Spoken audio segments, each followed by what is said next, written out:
Podcast Answer Man, episode number 36. This show is sponsored by AG Design. Need a new website, logo, or artwork for your podcast? Visit ageedesign.com today.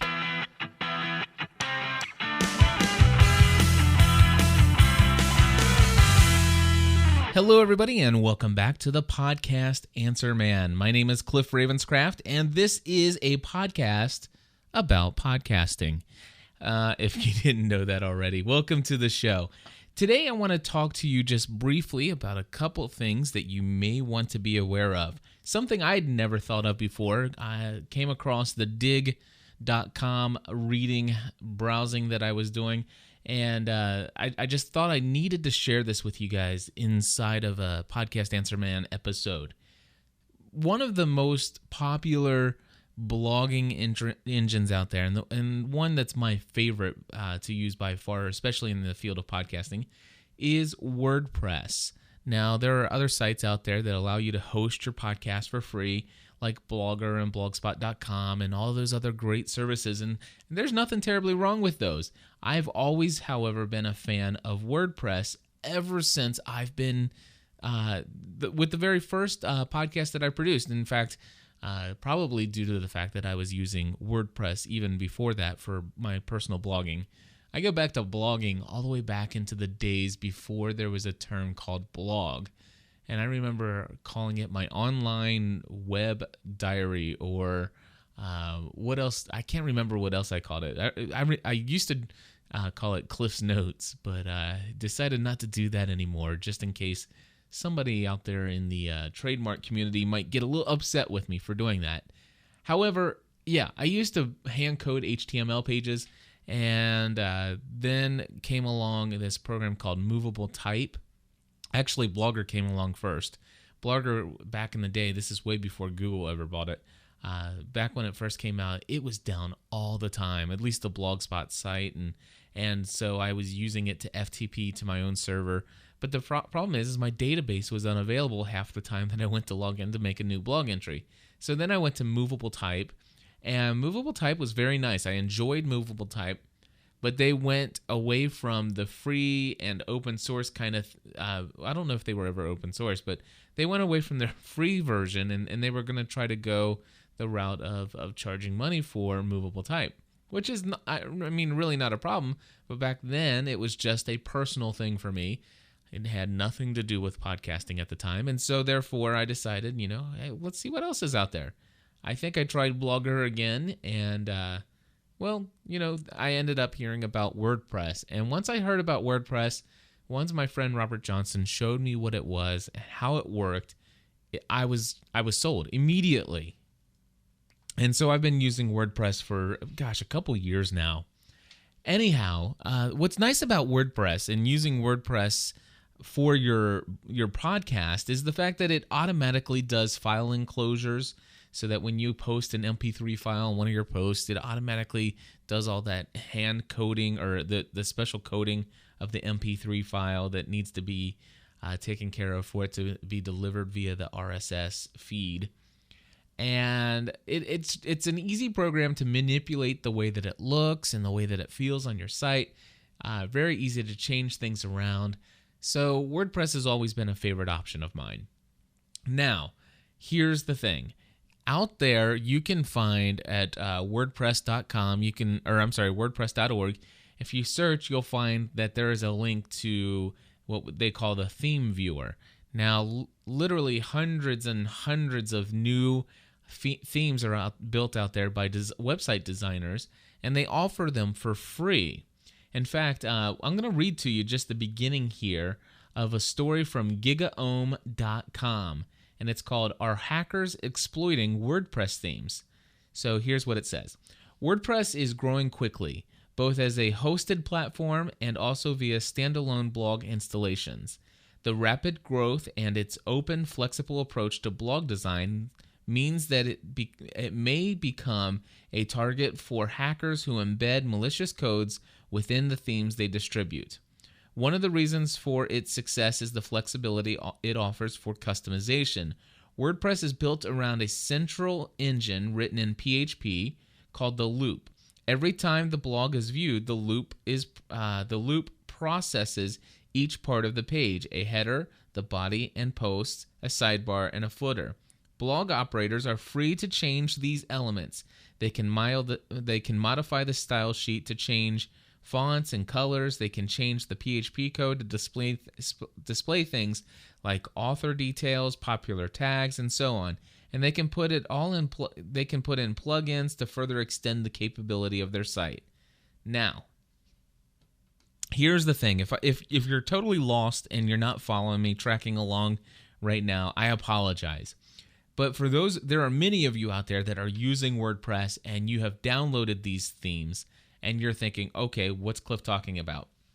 Well, you know how you can go in and you can edit the header and you can edit the PHP file for the body text in each of the pages. Well, there are a lot of wonderful themes out there on all these different sites. In fact, the theme browser, I'm looking here, you can go to themes.wordpress.net, and I don't even know what's there. Literally hundreds of these things, and they're beautiful. You can change them as much as you want. There's really no limit to what you can do.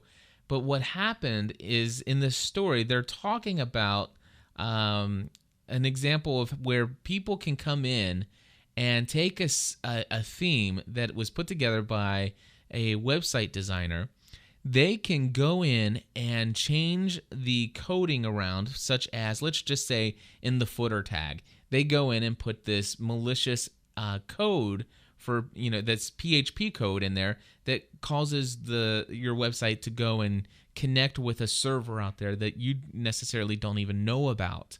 And this can be hidden anywhere in any of the PHP files and saved. And what's going on is that there are now out there people that are taking all of these WordPress themes and they're editing, putting this malicious code in there, and then making their own website theme viewer.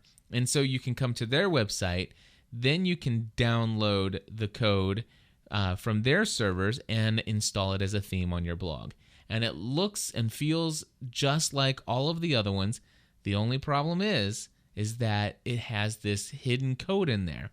Now, here's what this article is saying. He says, here's a real example. Seattle-based developer Derek Punselin makes acclaimed WordPress themes, and he released them.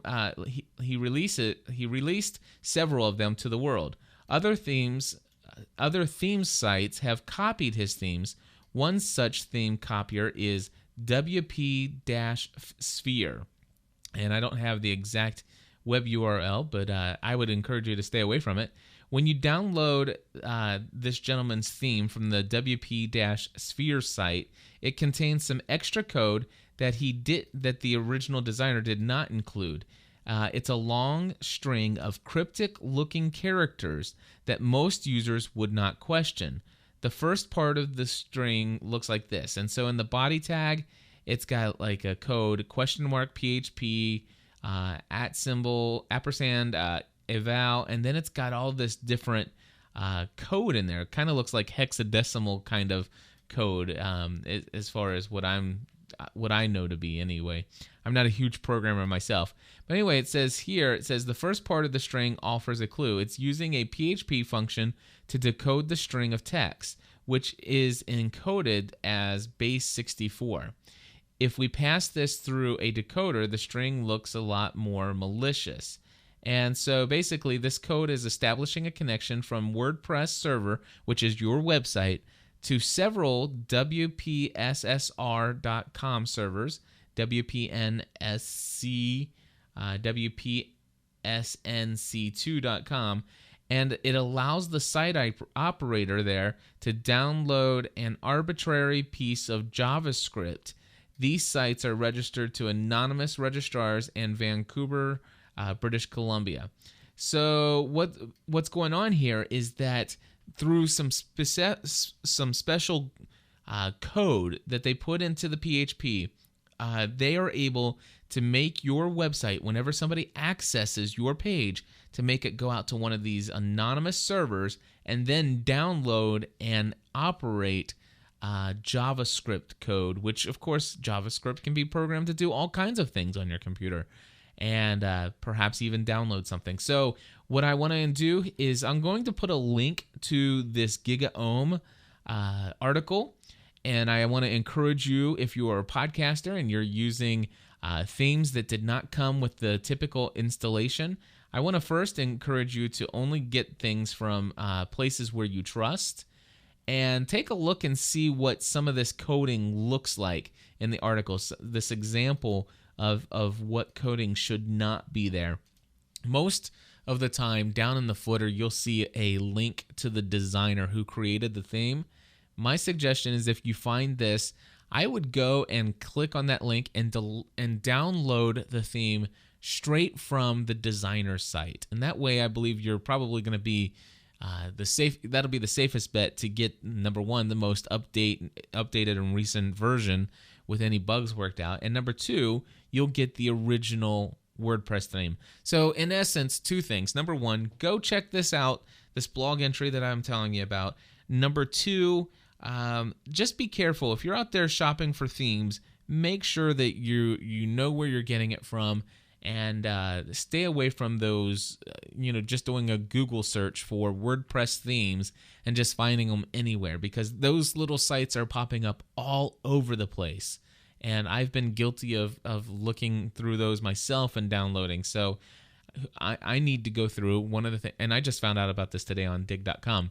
Anyway, I just found out about it, and so I need to go in and check my codes, because I know that I've always just done, WordPress themes in Google, and then half the time I'll pull them down off of the WordPress theme viewer, and sometimes I'll just browse around to see what else is out there. And I think everything that I've gotten, though, that is currently in use has all come from the WordPress theme viewer, which I think is pretty safe. But again, I just wanted to throw the word of caution out there to you. Now, one other thing that I wanted to bring up in this episode, number 36, as a follow-up to what we covered in episode 35. Now, in episode 35, I did my not-so-glowing review of the Zoom H2 recorder. And I'm going to just give you an update. I'm still standing by the fact that I do not like that recorder. It's not horrible. And if you're, again, the whole thing is that if it means a lot to you to save that extra $150, $200 or whatever, then yes, it's a decent recorder. But just the other day, I was going to stick it in my pocket. I was going to give it a shot out in the field, and I noticed that when I put it in my pocket, it accidentally turned on the power. And there, I turned off the power and stuck it in my pocket and turned it on again. And so I'm just very much not happy with the field recording capabilities and the inability to be able to pause. And today I found this note on one of the sites that talks about the Zoom H2. It says, please note, the Zoom H2 will not mount as a USB drive on Mac OS X 10.5, which is also known as the new operating system for Leopard, for the Mac, which is called Leopard. So it will not mount as a USB drive. You will not be able to plug it in and drag and drop the files off of your unit onto your desktop using the H2 on Leopard, unless you update the firmware of the H2 to version 1.2 or higher. And of course, you can go download the latest H2 firmware and read the installation instructions on the Zoom's website. And so if you have a Zoom H2 recorder and you have just upgraded to the Mac OS Leopard, or if you are thinking about doing it, you'll want to hop over to episode 36 here, the show notes, and I will put a link to this little note and a link to the place where you can get the firmware update and the instructions to upgrade that. And I think I'll put a little post in update episode number 35 in my review as well. So anyway, that's all I have today for you. I just thought it was very important to come to you and share with you what I think is very important information regarding the security of these themes that are out there. I don't think that you need to worry about using the themes. Just you need to be cautious of where you're getting the themes from. And I think that if you do that, you'll be pretty safe. And I'll keep an eye out. You are aware of anything out there that you want to share with us, you can always call our listener line at area code 859-795-4067. And we always ask you to come to gspn.tv and join the community.